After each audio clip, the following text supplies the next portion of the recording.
Ma, no hands! I get a lot of that. Everybody says, Dave, put your hands on the wheel. I'm at a red light. Okay. I started my channel, my camodave channel, in one form or another 4.5 years ago. 5 years ago, coming up in March of 2021. 5 years ago. 5 years I've been covering this stuff. And people always say, well, does that mean you really want to be a nomad? Is that why are you so infatuated with nomads? People that, especially people that take off on their own. I'm not really into camping that much. I'm not, either camping channels aren't really the ones that float my boat, although I do cover some of them. What I do like are, especially, what I do find fascinating are folks that, single folks especially, that just decide to get in a van or an RV or a car, whatever, and they just take off and kind of leave their sticks and bricks houses or abandon their sticks and bricks houses in, apartments, whatever, and just live on the road, live that lifestyle. Why do they do it? How do they do it?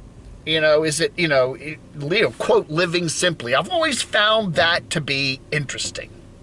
Captivatingly, oddly compelling. And that's why I kind of like watching these channels. I just find them interesting. Everybody has a different reason.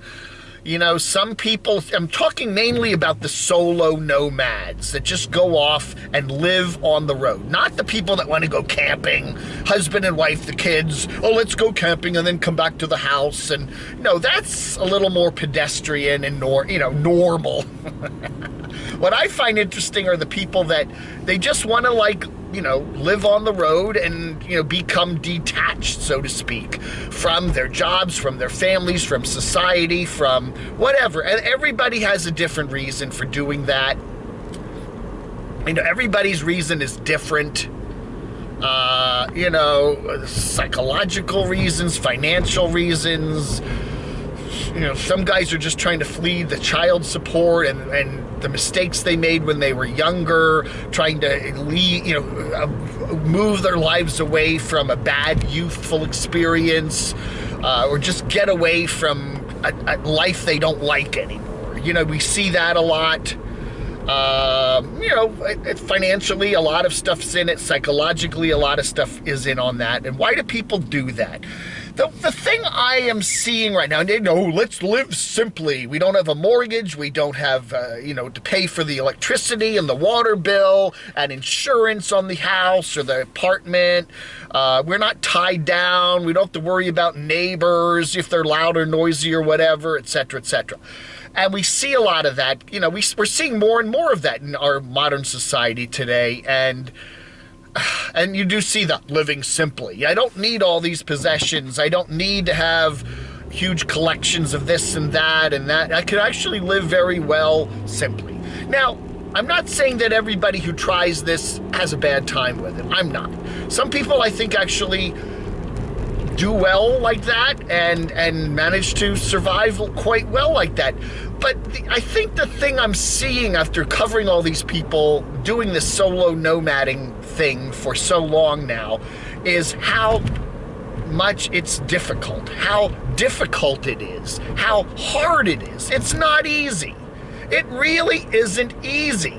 As I say, it's one thing to go out camping, okay, for a couple weeks or even maybe a summer or something and living in your vehicle. That, and you're going to come back home. You've got the ties there. This is just a temporary thing, and that's a whole different mindset than permanently getting out on the road and living like that. And some of the nomads that we do cover today pretend to be those kind of people, but they really aren't. They have homes, they have home bases, they have places where they can go. But the ones that really do cut the ties and do that, really, really do that, the solo nomads that just take off. And, it's hard. It really is hard. It's harder than it looks. There's just so many things that, I don't know, psychologically it's hard, to not have a base, to not have that somewhat certainty, I don't know. You know, I did talk to Ray yesterday, No Fear 2, the number 2 Trek. And I really think he's one of those guys, you know, he's, you know, in his late 60s, and he's one of the people that I've interviewed where I really, really think it works for him. This kind of solo life really works for him. He does have the resources to afford some quality transportation, okay? He's not broke. He's not kind of, you know, oh my goodness. He has a couple of vehicles. He has it all planned out. And he really, you know, the interview I did with him yesterday, I'll put it in the link below. He really seems like he gets it. And it's fun, and he likes it, and he really enjoys being, you know, on the road and living, you know, not, you know, he could probably afford an apartment or a house or whatever, and he chooses not to. But a lot of these folks are kind of almost forced into that kind of lifestyle, and and you see how hard it is. You just see that it's so difficult. You know, oh my goodness, you know, a lot of these people do not have a lot of money. You know, one of the reasons propelling people into this lifestyle is that they don't have a lot of money. And, you know, even though maybe theoretically on paper it could be cheaper to live in your vehicle without having to pay rent and without having to pay, you know, property taxes and whatever, oh, man, and utilities and all that other stuff, it's all relative. And, you know, there are other different kinds of costs to living in your vehicle and all that other stuff. And you see these nomads year after year after year, and you're saying they don't look like they're enjoying themselves anymore. They almost seem like they're just as stuck in their situation as they were when they had the house, okay? When they had the apartment. They're kind of stuck. They can't, you know what I'm saying? You can be moving and still be stuck. I think that's the important, if you want to look at something important, you can be moving and still be stuck. So, I don't know. But it does seem like, you know, I'm looking at Wanderlust Estate James, who's a guy that's been living on the road for 5 or 6 years now, and he's just in a place where he's stuck. You know, it's just, you know, he's had some good times, but he's just stuck. I don't know. It's kind of interesting to see what's going on with these folks, and I don't know. But it doesn't look easy, and it doesn't look fun, but I do enjoy watching these folks because it kind of, I don't know, gives me an insight into the human situation and how people deal with their lives and the problems and stuff like that, you know? I don't know, you see the vehicle repairs. I mean, some of these nomads, you know, bought these big Class A's, and then now, you know, they're not meant for daily living, and they're falling apart, and they're very expensive to fix, and they have hydraulic systems, sliders, and they bought them, and they got into some sort of a deal on payments and high interest rates and bad credit, and you know, and you see all this stuff, and they still have the bill wheel, but yet they don't have a, you know, they're on the road with the bill wheel, and they're trying to deal with banking and dealing with stuff like that, and all of life's little foibles, and sometimes health issues. And, you know, they don't have good health plans, or they're on the road and they can't get good coverage, or there's a lot of tough stuff going on right now. Dealing with bad weather, you know, dealing with getting water, dealing with showers, just dealing with to get a decent shower. You know what I'm saying? It's just, that's such a hard thing to do. Having, you know, somebody said, you know, when I flush my toilet, it goes away and I never see it again. You know, and that's what's nice about maybe living in a sticks and bricks place or a house or something like that. When you're on the road, you have to deal with that all. You know, you got to deal with it. You got to go to, you know, fitness places to take a shower. And if you really need to, you know, take a serious POOP, you need to, you know, go to some public restroom somewhere, which are sometimes pretty nasty.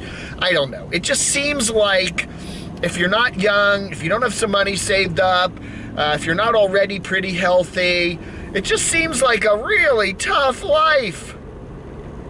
You know, and again, I'm not talking about the vacationer type people. I'm talking about the people really heavy duty living in their vehicles 24/7. And then you got the loneliness factor, you know. And that's a big thing too, you know. I don't know. It just, I'm looking at covering these people for 4 or 5 years now, and I'm not feeling like, gee, Dave, that's for me. You know what I'm saying? Gee, Dave, I wish I was doing that too, you know. I really don't feel that way. I really don't feel that way at all. I do feel like it'd be nice to get in my car sometime and take off and do a couple weeks and do some traveling and maybe go see some places, or get in an airplane and fly somewhere and rent a car and see some folks and come back to my nice little apartment. I think that would be fun. But as far as full-time living on the road, no. Definite NO, but I'm still oddly compelled by all these people, and I will most likely keep watching. So stay tuned. All right, folks, thanks for watching. Vlog under.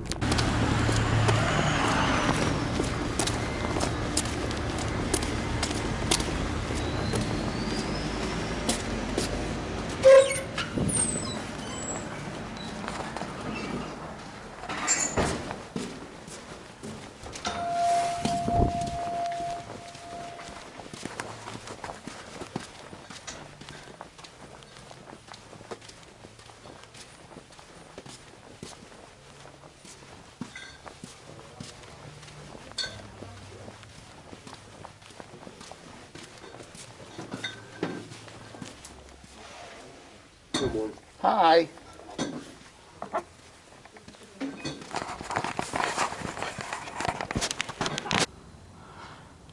This has been a Cratchy production under the auspices of ZAP LLC. Oh yeah.